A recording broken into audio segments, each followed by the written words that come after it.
नमस्कार भाइयों और बहनों, एलएम स्टडी एंड जॉब पर मैं एमपी आपका स्वागत करता हूं। चैनल पर नए हैं तो चैनल को सब्सक्राइब जरूर कीजिए। लेबर असिस्टेंट्स हैं जिन्होंने अप्लाई किया है, उनका फर्स्ट पेपर की हमने सीरीज़ है वो कंप्लीट कर दिया है। 15 मॉडल पेपर कंप्लीट कर दिया है। अब जो जियोग्राफी से जिन्होंने अप्लाई किया है उनके लिए हमने सीरीज स्टार्ट किया है। जियोग्राफी से संबंधित जो टॉप क्वेश्चन है टॉपिक वाइज हमने स्टार्ट किया है, जो परीक्षा के दृष्टि से बहुत ही उपयोगी है। वो कम समय में यानी 20 मिनट की क्लास ले रही है, 25 मिनट की क्लास ले रहे हैं। जब आप खाना खाते हो तभी देख सकते हो, तो आपको टाइम बर्बाद नहीं करते हुए बहुत ही अच्छा नॉलेज दे रहे हैं और कम समय में आपका पूरा सिलेबस कवर करा देंगे। तो इसी के साथ ये 7 नंबर की क्लास आज स्टार्ट करते हैं। स्थल रूप है उनका विकास संबंधित जो टॉप पर्सन है, जो परीक्षा में बार बार आ रहे हैं, उनसे संबंधित वो क्वेश्चन है वो देखते हैं। क्वेश्चन नंबर 1 है, दस्ते लूट अवस्थित है, तो ये कहाँ स्थित है? राइट आंसर हो जाए ए, ईरान में स्थित है। पृथ्वी का सर्वाधिक शुष्क क्षेत्र है, तो बी राइट आंसर हो जाए अटाकामा मरुस्थल है, ये पृथ्वी का सर्वाधिक शुष्क क्षेत्र है। निम्नलिखित में से कौन शीतोष्ण कटिबंध मरुस्थल है? डी राइट आंसर है पेटागोनिया मरुस्थल है, ये क्या शीतोष्ण कटिबंधीय मरुस्थल है। ग्रेट विक्टोरियन मरुस्थल कहाँ स्थित है? तो इसका ए राइट आंसर हो जाएगा ऑस्ट्रेलिया में स्थित है। ऑस्ट्रेलिया में कौन सा मरुस्थल स्थित है? तो ग्रेट विक्टोरियन मरुस्थल स्थित है। अगला क्वेश्चन है, अंतर्वेदी आग्नेय चट्टानों का क्षैतिज जल तल में एक चादर के रूप में कम मोटाई वाला जमाव कहलाता है, तो ये क्या कहलाता है? शीट कहलाता है। अगला क्वेश्चन है, द्रावल पराप्रदन के माध्यम से उच्चावच के मध्य अंतर के कम होने को कहा जाता है, तो इसे क्या कहा जाता है? सी राइट आंसर हो जाएगा तल संतुलन कहा जाता है। निम्न में से कौन सी रासायनिक अपक्षयन की प्रक्रिया है? तो ए राइट आंसर हो जाएगा कार्बोनेशन, ये क्या रासायनिक अपक्षयन की प्रक्रिया है। अगला क्वेश्चन, अनाच्छादन में सम्मिलित है, तो अनाच्छादन में क्या सम्मिलित है? तो डी राइट आंसर हो जाएगा अपक्षयन, संचलन और अपर्दन, ये तीनों क्या है? अनाच्छादन में सम्मिलित है। अगला क्वेश्चन है, पेंडोलॉजी में किसका अध्ययन किया जाता है? तो पेंडोलॉजी में किसका अध्ययन किया जाता है? पेंडालॉजी में तो पेड़ पौधों का अध्ययन किया जाता है, ये राइट आंसर हो जाएगा। अगला क्वेश्चन है, एक गहरी घाटी जिसकी विशेषता सीढ़ीनुमा खड़े ढाल होते हैं किस नाम से जाना जाती है? तो किस नाम से जानी जाती है? तो सी राइट आंसर हो जाएगा, सी राइट आंसर हो जाएगा गार्ज के नाम से जानी जाती है। अगला क्वेश्चन है, निम्न में से कौन सा वक्तव्य लेपिज शब्द को परिभाषित करता है? तो कौन सा वक्तव्य है वो लेपिज शब्द को परिभाषित करता है? तो डी राइट आंसर हो जाएगा अनियमित धरातल जिनके तीखे कटक व खाच होते हैं उसे क्या कहते हैं? लेपिज कहते हैं। अगला क्वेश्चन है, हिमानी द्वारा अपने अग्रभाग में जमा किए गए अवसाद को कहा जाता है? तो हिमानी द्वारा अपने अग्रभाग में जमा किए गए अवसाद को कहा जाता है, तो क्या कहा जाता है? सी राइट आंसर हो, मोरेन हिमोड कहा जाता है। अगला क्वेश्चन है, यू आकार की घाटी का निर्माण जिस भू आकृतिक कारक का परिणाम है वह कौन सा है? सी राइट आंसर हो जाएगा हिमनद है वो। प्याला स्थल रूप किन के द्वारा निर्मित होते हैं? तो बी राइट आंसर हो जाएगा, ये पवनों के द्वारा निर्मित होता है। तो प्याला स्थल रूप किन के द्वारा निर्मित होते हैं? पवनों के द्वारा, हवाओं के द्वारा। मरुस्थल प्रदेश में अवशिष्ट गिरी जाना जाता है, तो बी राइट आंसर हो जाएगा इन शेलबर्ग के नाम से जाना जाता है। पर्वत के उस भाग पर हिमनद अपर्दन द्वारा निर्मित कटोरे की आकृति का अवनमन कहलाता है, तो अवनमन क्या कहलाता है? तो डी राइट आंसर हो जाएगा सरक कहलाता है। प्रवाल भित्ति निर्मित होती है, तो प्रवाल भित्ति किस प्रकार निर्मित होती है? लघु उपनिवेशी समुद्री जीवों से जो चूना पत्थर ढांचा पदार्थ बनाते हैं, तो इसे प्रवाल भित्ति का निर्माण होता है। अगला क्वेश्चन है, निम्नलिखित किस समूह की स्थल आकृति का निर्माण अपर्दन के कारण होता है? तो इसका ए राइट आंसर हो जाएगा प्याला, शिखरिका, जलचक, गर्तिका, इन सभी स्थल आकृतियों का निर्माण अपर्दन के कारण होता है। रिया क्या है? तो निमंजित उच्च भूमि तट है ये रिया। अगला क्वेश्चन है, हवा की दिशा के समकोण की ओर उन्मुख दीर्घित रेज के रूप में निर्मित बालू टिब्बों को कहा जाता है, तो इन बालू टिब्बों को क्या कहा जाता है? इन्हें अनुप्रस्थ ड्यून्स कहा जाता है, अनुप्रस्थ ड्यून्स कहा जाता है। अगला क्वेश्चन है, ढाल प्रतिस्थापन का प्रतिपादन किया था, तो ढाल प्रतिस्थापन का प्रतिपादन किसने किया था? तो ए राइट आंसर हो जाएगा ए स्टारल ने किया था। अगला क्वेश्चन है, निम्नलिखित में से कौन सुमेलित नहीं है? तो सुमेलित कौन सा नहीं है? बी राइट आंसर हो जाएगा लावा का क्षैतिज संस्तरों में जमाव जो डाई कहलाता है, ये क्या इसमें सुमेलित नहीं है। और जो सुमेलित है वो देख लेते हैं। ज्वालामुखी छिद्र का विस्फोट के साथ उड़ जाना क्या कहलाता है? कालडोर कहलाता है। लावा का अपनतियों एवं अभिनतियों में जमाव फेकोलित कहलाता है। सबसे बड़ी अंतर्वेदिक आग्नेय संरचना बेथोलित कहलाती है। अगला क्वेश्चन है, अपक्षय। अगला क्वेश्चन कौन सा है? अपक्षय व्रत, क्षरण, अप्रदान, परिवहन तथा निक्षेप से निर्मित होने वाले ढाल को किस नाम से संबोधित किया जाता है? तो इसमें बी राइट आंसर हो जाएगा, बहिर्जनिक ढाल के नाम से संबोधित किया जाता है। इसी के साथ अगला क्वेश्चन है, धरातल के ऊपरी मिट्टी, मलबा, लावा के निरंतर जमा होते रहने से निर्मित पर्वतों को क्या कहा जाता है? तो इन पर्वतों को क्या कहा जाता है? बी राइट आंसर हो जाए, संग्रहित पर्वत कहते हैं। अगला क्वेश्चन है, निम्नलिखित में से कौन सा एक भू-स्थलाकृतिक विशेषताओं वाला समूह क्षरण प्रक्रिया का परिणाम है? तो इसका बी राइट आंसर हो जाएगा, सरक, अरेटे, प्याला और स्टेक। ये किसके द्वारा होता है? तो भू-स्थलाकृतियां विशेषताओं वाला समूह क्षरण प्रक्रियाओं का परिणाम है ये सभी। अगला क्वेश्चन, निम्नलिखित में से किस तट में संकीर्ण महाद्वीपीय शेल्फ है? तो किस तट में? डी राइट आंसर हो जाएगा, दक्षिणी अमेरिका का पश्चिमी तट में क्या है? संकीर्ण महाद्वीपीय शेल्फ है। अगला क्वेश्चन है, निम्नलिखित में से कौन सी समुद्री विशेषता मूंगे की चट्टानों के तीव्र विकास के लिए सहायक नहीं है? तो कौन सी सहायक नहीं है? डी राइट आंसर हो जाएगा, गाइयोट और समुद्री टीला। ये क्या है? इसका मूंगे की चट्टानों के तीव्र विकास के लिए सहायक नहीं है ये गाइयोट और समुद्री टीला। और जो सहायक है वो कौन से है? द्वीप तट के समीप, छोटी नहरों का समीप, झीलों के समीप, आसपास, ये सभी सहायक है। अवक्षेपण से संबंधित आइस क्रिस्टल सिद्धांत किसने प्रतिपादित किया था? तो इसका राइट आंसर हो जाएगा सी, ब्रगेरोन ने प्रतिपादित किया था।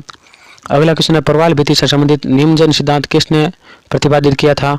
तो इसका बी राइट आंसर हो जाएगा, डार्विन ने प्रतिपादित किया था। अगला क्वेश्चन है, सूची 1 और सूची 2 को आपस में मिलाना है। भू आकृतियां दी हुई है और तल संतुलन के कारण दिए हुए, किस कारण भू आकृतियों का निर्माण होता है? तो उनसे आपस में मिलाना है। तो ये किस प्रकार सम्मिलित है वो देख लेते हैं हम। तो ए में 3 है, मोनेडनोक नदी के द्वारा निर्मित होती है, अंध घाटी है, ये बोमजल के द्वारा निर्मित होती है, ड्रमलिन हिमनद के द्वारा, और जीवगेन है वो पवन के द्वारा निर्मित होती है। इस प्रकार डी राइट आंसर हो जाएगा इसका। अगला क्वेश्चन है, निम्नलिखित में से किसका निर्माण विवर्तनिक शक्तियों के परिणाम स्वरूप होता है? तो सी राइट आंसर हो जाएगा, रिफ्ट घाटी। रिफ्ट घाटी है, इसका निर्माण विवर्तनिक शक्तियों के द्वारा होता है। अगला क्वेश्चन है, निम्नलिखित में से कौन सा लोरेंशिया का भाग था? तो लोरेंशिया का भाग कौन सा था? तो बी राइट आंसर हो जाएगा, चीनी प्लेट, ये लोरेंशिया का भाग था। अगला क्वेश्चन है, सूची 1 को सूची 2 में सम्मिलित करना है और नीचे दिए गए कुटों की सहायता से सही उत्तर का चयन करना है। ये सूची वाला प्रश्न आपके 5-7 आएंगे तो ध्यान रखना। इनमें एक दो में अगर आपको आ रहा है तो इनको मिलाकर आप सही कर सकते हो। इधर क्षेत्र दिया हुआ है और आर्थिक गतिविधि दी हुई है, तो इनको क्या करना है? आपस में सम्मिलित करना है। सामान्य भ्रंश की दिशाओं की आर्थिक गतिविधियां क्या है? दोनों शेलखंडों का विपरीत में विस्थापन। 2 नंबर है, उत्कर्ष भ्रंश में क्या होता है कि में क्या होता है? दोनों शेलखंडों का एक दूसरे की ओर संचलन, यानी दोनों शेलखंडों का क्या होता है? एक दूसरे की ओर संचलन होता है। सी है पार्श्व भ्रंश। पार्श्व भ्रंश में क्या होता है? भ्रंश तल के सारे शेलखंड का क्षैतिज विस्थापन होता है। अगला है स्टेज भ्रंश। स्टेज भ्रंश में क्या होता है? जल भ्रंश श्रृंखलाओं का ढलान उसी दिशा में हो जाता है। तो इसमें क्या है? ये जो ए में 1 है, बी में 2 है, सी में 3 है और डी में 4, ये सही सम्मिलित है, तो इसमें ए राइट आंसर हो जाएगा। अगला क्वेश्चन है, निम्नलिखित में से किसे अंतरा पर्वतीय पठार कहा जाता है? तो अंतरा पर्वतीय पठार किसे कहा जाता है? सी राइट आंसर हो जाएगा, तिब्बतीय को अंतरा पर्वतीय पठार कहा जाता है। भू अभिनेतियां क्या है? भू अभिनेतियां क्या है? तो बी राइट आंसर हो जाएगा, भूपटल में प्रमुख संरचनात्मक नतुलन है, ये क्या? भू अभिनेतियां है। अगला क्वेश्चन है, सागरीय खाई के आधार से लगभग 45 डिग्री कोण पर स्थल मंडल से दुर्बलता मंडल तक विस्तृत भूकंपीय क्षेत्र क्या कहलाता है? तो ये भूकंपीय क्षेत्र क्या कहलाता है? तो इसका बी राइट आंसर हो जाएगा, बेनियोप क्षेत्र कहलाता है। अंधी घाटियां पाई जाती है, तो अंधी घाटियां कहाँ पाई जाती है? ए राइट आंसर हो जाएगा, कास्टर प्रदेश में अंधी घाटियां पाई जाती है। अगला क्वेश्चन है 38वां, निम्नलिखित ज्वालामुखी में से किस भूमध्य सागर का प्रकाश स्तंभ कहते हैं? तो किसे भूमध्य सागर का प्रकाश स्तंभ कहते हैं? ए राइट आंसर हो जाएगा, स्ट्राम्बोली को भूमध्य सागर का प्रकाश स्तंभ कहते हैं। अगला क्वेश्चन है, निम्नलिखित में से कौन भ्रंशित या ब्लॉक पर्वत का उदाहरण है? तो सी राइट आंसर हो जाएगा, ब्लैक फॉरेस्ट, ये किसका उदाहरण है? ब्लैक फॉरेस्ट ये भ्रंशित या ब्लॉक पर्वत के उदाहरण है। अगला क्वेश्चन है, निम्नलिखित में से कौन सी मृदा यथास्थानीय नहीं है? तो कौन सी मृदा यथा स्थानीय नहीं है, तो इसका सी राइट आंसर हो जाएगा। जलोढ़ है, ये यथा स्थानीय नहीं है। अगला क्वेश्चन है, निम्नलिखित में से कौन भ्रंश रेखा कगार का दृढ़ अनुमानिक है, तो सी राइट आंसर हो जाएगा। स्क्रैप के साथ चिन्हित वास्तविक भ्रंश तल है, ये क्या है, भ्रंश रेखा का कंगार दृढ़ अनुमानिक है। अगला क्वेश्चन है, शुष्क प्रदेश में अर्धचंद्राकार निक्षेप वाली स्थलाकृति को कहते हैं, तो इसको क्या कहते हैं, सी राइट आंसर हो जाएगा, बरखान कहते हैं। अर्धचंद्राकार निक्षेप वाली स्थलाकृति को क्या कहते हैं, बरखान कहते हैं। वायव्य पठार का उदाहरण है, वायव्य पठार का उदाहरण है लोहेस का पठार है, ये वायव्य पठार का उदाहरण है। मूंगा भीतियों के बारे में डार्विन के अतिरिक्त निम्नलिखित वैज्ञानिकों ने भी अनुसंधान किया है, तो किन वैज्ञानिकों ने मूंगा भीतियों पर अनुसंधान किया डार्विन के अलावा, तो वो कौन है, ए राइट आंसर होगा, जॉन मर्रे है, इन्होंने अनुसंधान किया था। मृदा कटक या एश ये क्या है, डी राइट आंसर हो जाएगा, हिमानी जलोढ़ स्थल रूप है मृदा कटक। अगला क्वेश्चन है, सरिता अपहरण की आवश्यक दशाओं की दृष्टि से निम्न में से कौन सा कथन गलत है, तो इनमें से कौन सा कथन गलत है, ये देख लेते हैं। अपहरता नदी की घाटी संकरी परंतु गहरी होती है, ये कथन सत्य है। अपहरता नदी की ढाल अपहरता नदी की अपेक्षा तीव्र होती है, ये भी सत्य है। अपहरता नदी की घाटी कठोर चट्टानों से निर्मित होती है, ये कथन गया, इसमें गलत दिया हुआ है। अपहरता नदी के जल का आयतन अधिक होता है, ये भी कथन क्या सत्य दिया है, इसमें असत्य कथन कौन सा है, तो सी है, गलत कथन दिया हुआ है, तो ये इसमें राइट आंसर हो जाएगा। अगला क्वेश्चन है, युवाला निम्न में से किस अपरदन कारक का प्रतिफल है, तो इसमें ए राइट आंसर हो जाएगा, भूमिगत जल का प्रतिफल है। पथरीले कंकरीले मरुस्थल को कहते हैं, तो पथरीले और कंकरीले मरुस्थल को क्या कहते हैं, बी राइट आंसर हो जाएगा, रेग कहते हैं इसे। हिमगह्वर सड़क का निर्माण किसके कारण होता है, तो इसमें डी राइट आंसर हो जाएगा, अपघर्षण के कारण होता है। अगला क्वेश्चन है, वातागर्जनन का अर्थ है, तो वातागर्जनन का क्या अर्थ है, तो सी राइट आंसर हो जाएगा, वाताग्रह का संगठन, वाताग्रह का संगठन। पर्वत जो भूद्रोणियों से संबंधित है वे है, तो वे कौन सा, बी राइट आंसर हो जाएगा, वलित या फोल्डेड है। अगला क्वेश्चन है, जिस धरातल में हिमनदोड गिरी या ड्रमलिन्स के एक समूह में मिलते हैं उसे कहते हैं, डी राइट आंसर हो जाएगा, उसे अंडों की टोकरी का धरातल कहते हैं। अगला क्वेश्चन है, निम्नलिखित में स्थल रूप एवं अपरदन कारकों का शुद्ध युग्म है, तो इनमें शुद्ध युग्म कौन सा है, तो सी शुद्ध युग्म है जीवजैन है, ये पवन द्वारा होता है, ये क्या इसमें शुद्ध दिया हुआ और बाकी अशुद्ध है। अगला क्वेश्चन है, बढ़ती हुई गहराई के साथ सागर नितल पर उच्चावच प्रारूपों का सही क्रम है, तो सही क्रम कौन सा है, बी राइट आंसर हो जाएगा, महाद्वीपीय मगन तट, महाद्वीपीय ढाल एवं गहन सागरीय मैदान, ये सभी क्या इसमें सही क्रम दिया हुआ है। अगला क्वेश्चन है, निम्नलिखित में से विशिष्ट मध्य पिंड की सहायता से वलित पर्वतों की उत्पत्ति को समझाया है, तो किसने समझाया है, तो सी राइट आंसर हो जाएगा, कोबर ने समझाया है। किसके बारे में, विशिष्ट मध्य पिंड की सहायता से वलित पर्वतों की उत्पत्ति के बारे में समझाया है। अगला है, फ्योर्ड स्थल रूप है, तो बी राइट आंसर हो जाएगा, जलमग्न हिमनाकृति घाटियों का फ्योर्ड एक स्थल रूप है। अगला क्वेश्चन है, पर्णावर्ती या अनुदैर्घ्य बालू का स्तूप अधिक संख्या में मिलते हैं, तो इसका ए राइट आंसर हो जाएगा, थार के रेगिस्तान में मिलते हैं। पर्वत निर्माण का संवहनिक तरंग सिद्धांत प्रतिपादित किया है, तो डी राइट आंसर हो जाएगा, होम्स ने किया है। बालू का स्फुट निम्नलिखित का परिणाम है, तो ये किसका परिणाम है, तो ये अपवहन का परिणाम है। निम्नलिखित में से कौन सा सुमेलित नहीं है, तो सुमेलित कौन सा नहीं है वो देखना है। नीक पॉइंट नदी है, डेलाइन अधिभौमिक जल है, अंडों की स्थलाकृति की टोकरी हिमानी है, न्यूनातक वायु है, ये क्या है, इसमें डी है, ये सुमेलित नहीं, और बाकी ए बी सी ये तीनों क्या सुमेलित है, तो इसमें राइट आंसर हो जाएगा डी। अगला क्वेश्चन है, पर्वत निर्माण से संबंधित तापीय संकुचन सिद्धांत का प्रतिपादन किसने किया था, तो पर्वत निर्माण से संबंधित तापीय संकुचन का सिद्धांत है ये जेफ्रीज ने किया था, बी राइट आंसर हो जाएगा इसका। ड्रमलिन किस प्रदेश की भूआकृतिक है, तो इसका ए राइट आंसर हो जाएगा, हिमानी की है। ड्रमलिन किस प्रदेश की है, तो ड्रमलिन हिमानी प्रदेश की भूआकृति है। अगला क्वेश्चन है, निम्नलिखित में से झिलमिला की कौन सी विशेषता है, तो झिलमिला की कौन सी विशेषता है, हिमनदी और सोपानों पर बनी झील है, इसे ही क्या है इसकी विशेषता है। अगला क्वेश्चन है, वायु की दिशा के दाहिने कोणों पर बने लंबे कटकों के रूप में निर्मित बालू टिब्बों को कहते हैं, तो इनको क्या कहते हैं, अनुप्रस्थ टिब्बे कहते हैं। जो बालू टिब्बे होते हैं उन्हें क्या कहते हैं, अनुप्रस्थ टिब्बे कहते हैं। अगला क्वेश्चन है, निम्नलिखित में से किस आकृति का संबंध नदी के कार्यों से नहीं है, तो किस आकृति का संबंध नदी कार्यों से नहीं है, तो ये देखना है हमें। तो बरखान का संबंध नदी कार्यों से नहीं है। अगला क्वेश्चन है जलोढ़ शंकुओं का निर्माण नदी की किस अवस्था में होता है? तो इसका राइट आंसर है बी, प्रौढ़ अवस्था में होता है। हिमोड किसके द्वारा निक्षेपित किए जाते हैं? तो सी राइट आंसर है हिमनद के द्वारा हिमोड निक्षेपित किए जाते हैं। यू आकार की घाटी बनती है, किसके द्वारा बनती है? ए राइट आंसर हो जाएगा, हिमानी क्षेत्र में बनती है ये। फ्योर्ड निम्न में से कहाँ नहीं पाए जाते हैं? तो इसका बी राइट आंसर है, चिली में नहीं पाए जाते हैं फ्योर्ड। हिमानी अपर्दन से निर्मित आकृति है, तो हिमानी अपर्दन से निर्मित आकृति कौन सी है? तो इसमें ए राइट आंसर हो जाएगा, नुनाटक है, ये हिमानी अपर्दन से निर्मित आकृति है। भूमिगत जल के अपर्दन से कौन सी आकृति बनती है? तो इसका डी राइट आंसर हो जाएगा, कोलम में ये भूमिगत जल के अपर्दन से आकृति बनती है।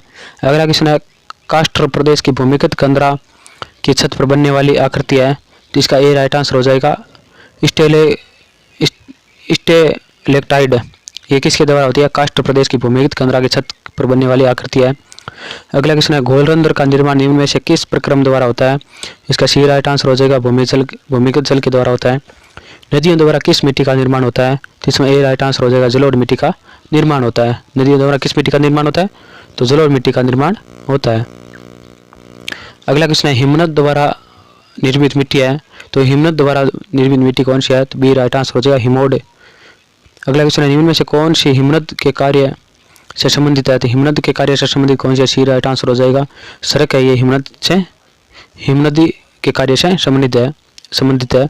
बरखान का निर्माण निम्नलिखित में से किस से संबंधित है? तो इसका डी राइट आंसर हो जाएगा, पवन के द्वारा बरखान का निर्माण होता है। अगला क्वेश्चन है स्थल रूप विकास के किस अवस्था में अधोमुख कटाव प्रमुख होता है? तो इसमें ए राइट आंसर हो जाएगा, तरुणावस्था में क्या होता है? अधोमुख कटाव प्रमुख होता है। अगला क्वेश्चन है निम्नलिखित में से कौन सी भू आकृति का निर्माण नदी की अपरदन क्रिया द्वारा होता है? तो इसमें ए राइट आंसर हो जाएगा, गार्ज का निर्माण है वो नदी अपरदन क्रिया के द्वारा होता है। अगला क्वेश्चन है निम्नलिखित में से कौन सी भू आकृति का निर्माण भौमजल की निक्षेप क्रिया द्वारा होता है? तो इसमें डी राइट आंसर हो जाएगा, स्टेलेक्टाइट है, इसका निर्माण है वो भौमजल की निक्षेप क्रिया के द्वारा होता है। अगला क्वेश्चन है एक गहरी घाटी जिसकी विशेषता सीढ़ीनुमा खड़े ढाल होते हैं किस नाम से जानी जाती है?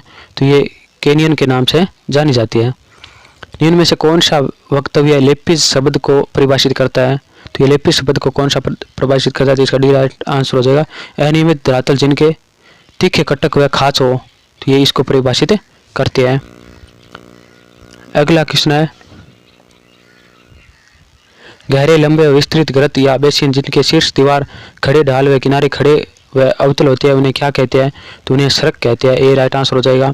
अगला क्वेश्चन है निम्नलिखित में से किसके कार्य में बालू टिब्बे बनते हैं? तो ए राइट आंसर, सागरीय तरंग के द्वारा बालू टिब्बे बनते हैं। अगला क्वेश्चन है निम्नलिखित में से किस निर्माणकीय तरंगों में धाराओं के निक्षेप कार्य द्वारा नहीं होता है? निम्नलिखित में से किस निर्माण तरंगों द्वारा धाराओं का निक्षेप कार्य द्वारा नहीं होता है? तो ए राइट आंसर हो जाएगा, विसर्पिरोधिका द्वारा नहीं होता है। अगला क्वेश्चन संसार के किस प्रदेश में पाताल तोड़ कुएं सबसे अधिक पाए जाते हैं? तो इसका बी राइट आंसर हो जाएगा, क्वींसलैंड ऑस्ट्रेलिया में अधिक पाए जाते हैं। अगला क्वेश्चन है निम्नलिखित में से कौन सा कारक भौमजल स्तर को प्रभावित नहीं करता है? तो ये चट्टानों की पारगम्यता ये क्या है? भौमजल को प्रभावित नहीं करता है। वाष्पीकरण, वर्षा और चट्टानों की कठोरता ये भूमजल को प्रभावित करते हैं। कास्टर प्रदेशों की भूमिगत जल का कार्य अधिकतर किस क्रिया द्वारा होता है? तो इसका डी राइट आंसर हो जाएगा, घुलन के द्वारा होता है। ओल्ड फेथफुल गाइजर किस देश में स्थित है? तो इसका राइट आंसर हो जाएगा, ए संयुक्त राज्य अमेरिका में स्थित है। विलियन रंध्र किस प्रकार के धरातल पर बनते हैं? तो इसका ए राइट आंसर हो जाएगा, कास्टर प्रदेश में बनते हैं। ग्रेट आर्जेंटियन बेसिन स्थित है, तो इसका सी राइट आंसर हो जाएगा, ऑस्ट्रेलिया महाद्वीप के मध्य पूर्वी भाग में स्थित है। अगला क्वेश्चन है हिमानी प्रदेशों में सुरंग की रचना का मुख्य कारण है? तो इसका सी राइट आंसर हो जाएगा, अपर्दन है ये सुरंग की रचना का मुख्य कारण है। अगला क्वेश्चन है घुमंद आकार भाग से बहने वाली नदियों द्वारा किस प्रवाह की रचना होती है? तो इसके द्वारा आर्य प्रवाह की रचना होती है। अगला क्वेश्चन है नदी के मुहाने पर बनने वाले संकीर्ण तथा गहरी घाटी को क्या कहते हैं? तो इसे क्या कहते हैं? इसे जवारंधमुख कहते हैं या फिर अंग्रेजी में इसे एस्चुरी कहते हैं। गुफाओं की रचना किस क्रिया द्वारा होती है? तो इसका राइट आंसर भी कार्बोनेटीकरण के द्वारा होती है। अगला क्वेश्चन है नदी के किस भाग में जल प्रताप जलप्रपात की रचना होती है, तो इसका ए राइट आंसर हो जाएगा। ऊपरी भाग में जलप्रपात की रचना होती है। अगला क्वेश्चन है, स्थैतिक साधनों द्वारा चट्टानों का विघटन तथा अपघटन कहलाता है, तो इसका ए राइट आंसर हो जाएगा अपक्षय है।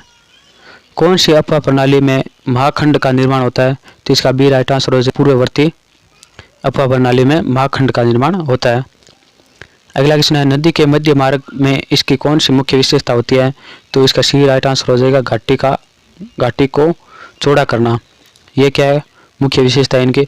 भूपृष्ठ में कितनी भूगर्भिक प्लेटें हैं, तो इसका सी राइट आंसर हो जाएगा 7 प्लेटें हैं। भारत का प्राचीन स्थलखंड कौन सा है, तो इसका बी राइट आंसर हो जाएगा प्रायद्वीपीय पठार। ये क्या है प्राचीनतम स्थलखंड है।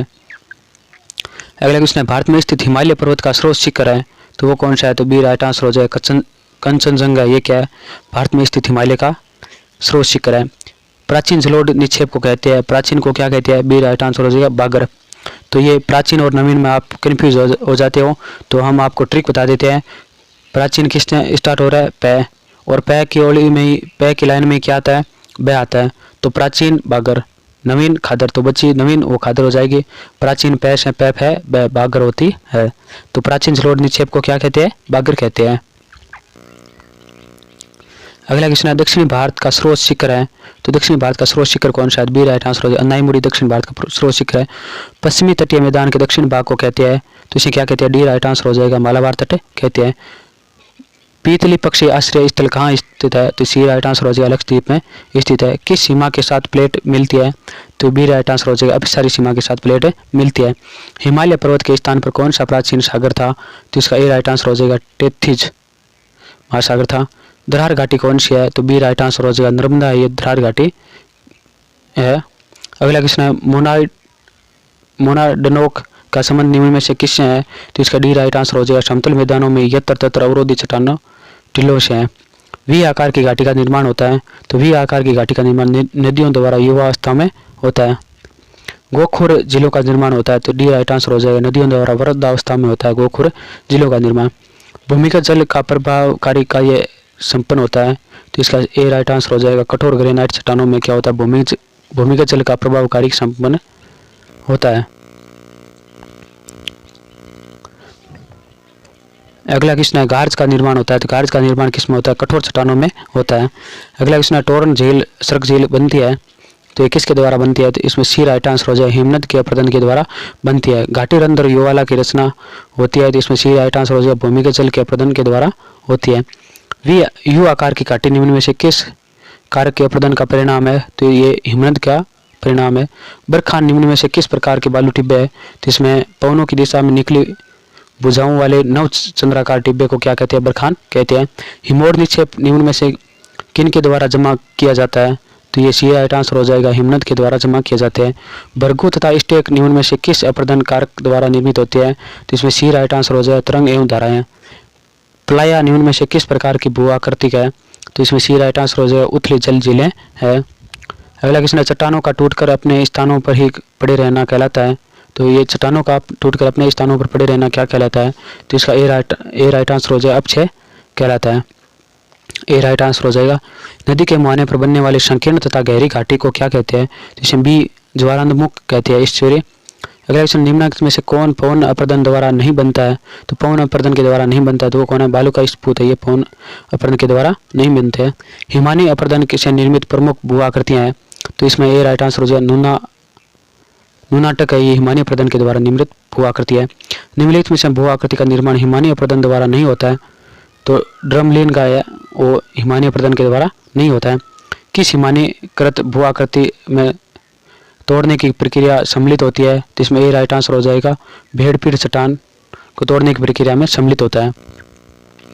अगला क्वेश्चन है, ड्रबलिन के बारे में निम्नलिखित में से कौन सा कथन सत्य है, तो इसमें कौन सा कथन, यह हिमानीकरण से संबंधित एक निक्षेपित भू आकृति है ड्रबलिन। अगला क्वेश्चन है, निम्नलिखित में से कौन सी स्थलाकृति नदी द्वारा निर्मित है, तो इसमें सी राइट आंसर हो जाएगा गोखुर झील। अगला क्वेश्चन है, बालू का स्फूत का संबंध निम्नलिखित में से किस अपर्दन अभिकर्ता से है, तो इसमें डी राइट आंसर हो जाएगा पवन का। अगला क्वेश्चन है, निम्नलिखित में से कौन वायु के निक्षेपणात्मक स्थलाकृति है, तो इसमें डी राइट आंसर हो जाएगा बरखान, ये क्या है, निक्षेपणात्मक स्थलाकृति है। अगला क्वेश्चन है, जलोढ़ शंकु का निर्माण नदी की किस अवस्था में होता है, इसका बी राइट आंसर हो जाएगा प्रौढ़ अवस्था में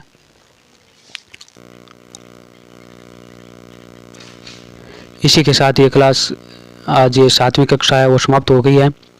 तो चैनल पर नए है तो हमारे चैनल टेलीग्राम चैनल और YouTube channel LM study and job को लाइक शेयर एंड सब्सक्राइब जरूर करें, जिससे आने वाला नोटिफिकेशन आप सबसे पहले मिलता रहे। हम कम समय में आपको बहुत ही अच्छा नॉलेज दे रहे हैं, तो हमारे चैनल को सब्सक्राइब करने का आपका दायित्व बनता है।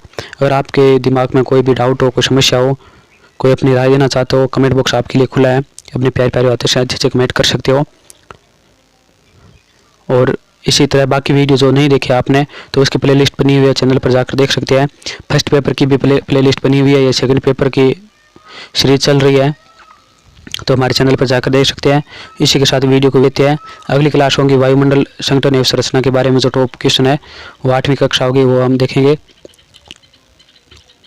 इसी के साथ वीडियो को समाप्त करते हैं। वीडियो के अंत तक बने रहने के लिए सभी को बहुत बहुत धन्यवाद। जय हिंद, जय भारत।